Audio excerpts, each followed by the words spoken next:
Good morning, everyone. My name is Mike Alfano, and I am president of the Santa Fe Group. And I'm very pleased to welcome you to this salon that we have called Expanding Oral Health Care for America's Seniors. Salon, it's kind of a snooty word. It kind of calls up memories of the cognoscenti getting together in a rich person's parlor in Paris. This is hardly that setting, but looking at the audience and reading the list of folks who've decided to join us today, I can say you certainly are the cognoscenti of the healthcare system, and we thank you very much for joining us today. Most of you don't know the Santa Fe Group, so let me give you a very brief history. This nonprofit group was formed 20 years ago to serve primarily as a health policy think tank, a neutral convener, and a catalyst for change with special emphasis on oral health and dentistry.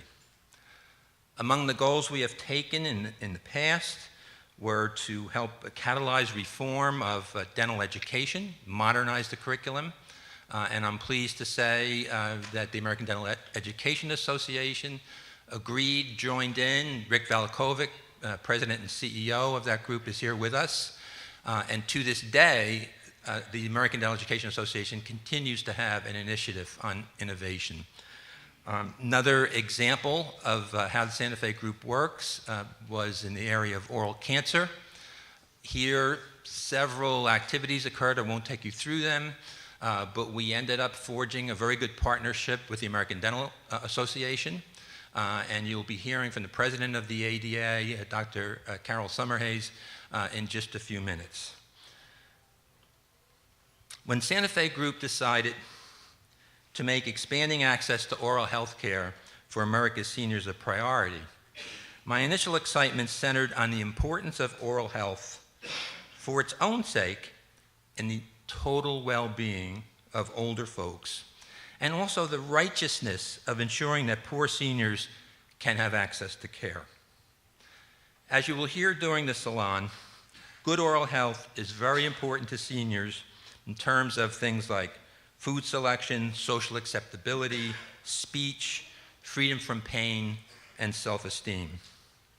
However, I soon came to realize that there was another, perhaps even more important aspect to our goal. And for the next few minutes, I'm going to speak for myself, not for the Santa Fe Group. After watching the literature build an ever more complete set of linkages between oral disease, especially periodontal disease, and certain systemic diseases for a 4-decade period, I was constantly frustrated, though, by the fact that the killer app, so to speak, was elusive. Where was that final, non-negotiable link in the chain of evidence to show unequivocally that investing in oral health improves general health and even saves lots of money? Then I had 3 eureka moments that came in fairly rapid succession. First, I read or reread all 5 of the retrospective insurance studies that showed that insurance patients who access periodontal care and who had certain systemic diseases like diabetes, cardiovascular disease, stroke, renal disease, and others had substantially lower total health care costs. These studies were done on different populations at different times by different investigators, and they all showed the same thing: substantial general health savings from treating periodontal disease.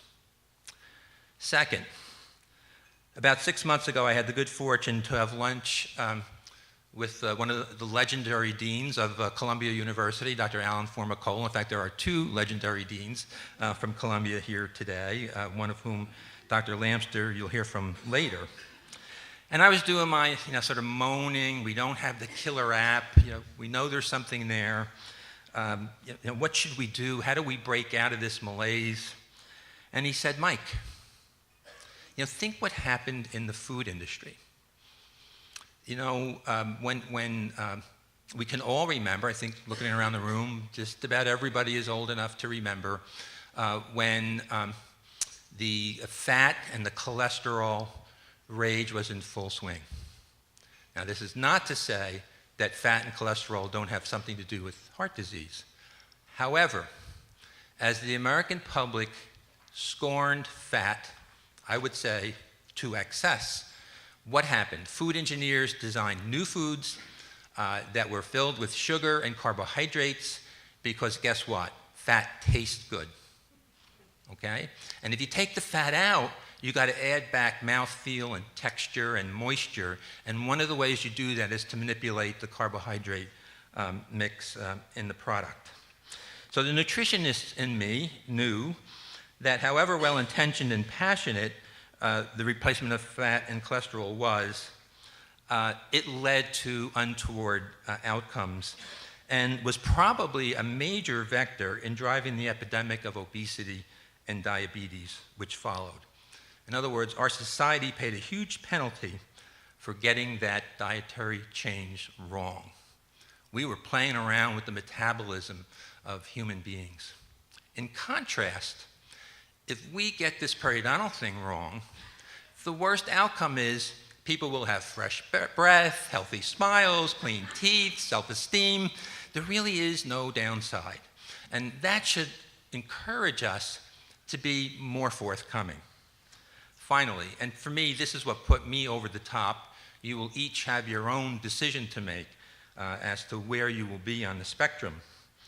I was lucky to be on a conference call with some folks from Oral Health America, and the president of Oral Health America is also here with us today, when a vice president from a dental company who had done one of those first retrospective studies stated, matter-of-factly, oh yeah, we've acted on our retrospective data. In fact, we've been doing it for 10 years. And we find that when we offer dental services, especially periodontal services, to our insured who have these other metabolic diseases, mostly inflammatory diseases, we get amazing results and we save lots of money. And to top it off, because that was a private communication, that was a telephone call, because the data on prospective studies by the insurance industry is not, to my knowledge, available. But I was at a meeting at NYU 2 weeks ago, and there was yet another dental insurer who was present at the meeting, and from the podium, he showed a slide that said, when we put our diabetic patients onto a periodontal regimen, we save $124 per month per patient. And we're going to keep doing it. Okay, 124, about $1,500 a year, right in the range of what these studies have been showing, $1,500 to as high as $2,800 in the case of diabetes. I became convinced that the effect of oral health on systemic health was both real and substantial. I remembered that the primary driver of these savings was fewer and shorter hospitalizations. Imagine that, fewer hospitalizations. I think some people would sooner die than go in a hospital with their fear of tubes and whatnot, the loss of control that comes with being hospitalized.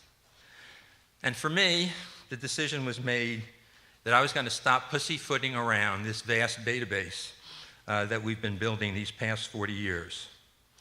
Said another way, the Santa Fe group wants the public insurance efforts, namely Medicaid and Medicare, to have access to the same data that the private insurance industry has. It's a tragedy that that's not the case. Santa Fe has actually been working with the CMS to try to encourage them to fund the large prospective trials that would be necessary to do that.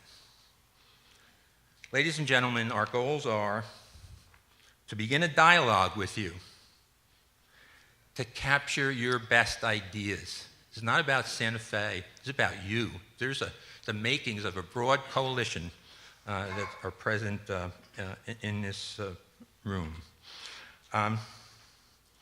This is not a one-and-done issue either for the Santa Fe group. We like to be a catalyst, but we don't want to be consumed in the reaction. We're going to carry this forward any way we can in the coming years. You will hear about the need for change, the rationale to change, some ideas about what a new dental benefit in Medicare could look like, and some interesting data in what the consumer believes about this whole area. We're very excited that so many of you decided to come here and be with us today. And our only regret is that our dear colleague, Dr. John Baldwin, passed away before he had a chance to participate in these proceedings. Among all the 16 members in the Santa Fe group, I think John had the greatest passion for communicating this need to the public. An amazing human being, and I urge you to read the dedication to him in your materials. We deeply miss John Baldwin, and we dedicate this salon to his memory. I want to thank our sponsors, both those who support the Santa Fe Group annually and those who have made special contributions to this meeting. And let me just read them to you. Our founding fund partners, these are people who give us annual support, are Colgate-Palmolive, DentaQuest, Dentsply Sirona, Henry Schein, Ivoclar Vivadent, Liberty Dental Plan, New York Academy of Medicine, Aura Pharma, and Pacific Dental Services. And on top of that, we got some special support for this particular meeting, and our main support actually for this meeting came from the John A. Hartford Foundation, and you'll be hearing from the president of Hartford in just a few minutes. Support also came from the Dental Trade Alliance, the DentaQuest Foundation, Oral Health America, Robert Wood Johnson Foundation, and the Washington Dental Services Foundation. So thank you to all of our sponsors. We wouldn't be here without your support. We are not going to do a couple other people to thank, and they're not in the room, Marion Jakubiak and Julie Thomas, who've really helped us with the logistics today. I will thank them for you personally. And I also want to thank Dr. Earl Fox, who you'll be hearing from in just a few minutes. Earl, physician, a former director of HRSA, chaired our planning committee. He is a Santa Fe Group member, did a spectacular job getting diverse groups of people to come together and work to bring this symposium to you. We're not going to do formal introductions, so no one should take offense. We'll just briefly say who's coming up next, and we suggest that you read their bios, which are in your materials. I am honored now to introduce Dr. Carol Gomez Summerhays, President of the American Dental Association. As I mentioned earlier, the ADA was a great partner to the Santa Fe Group during our oral cancer initiative many years ago.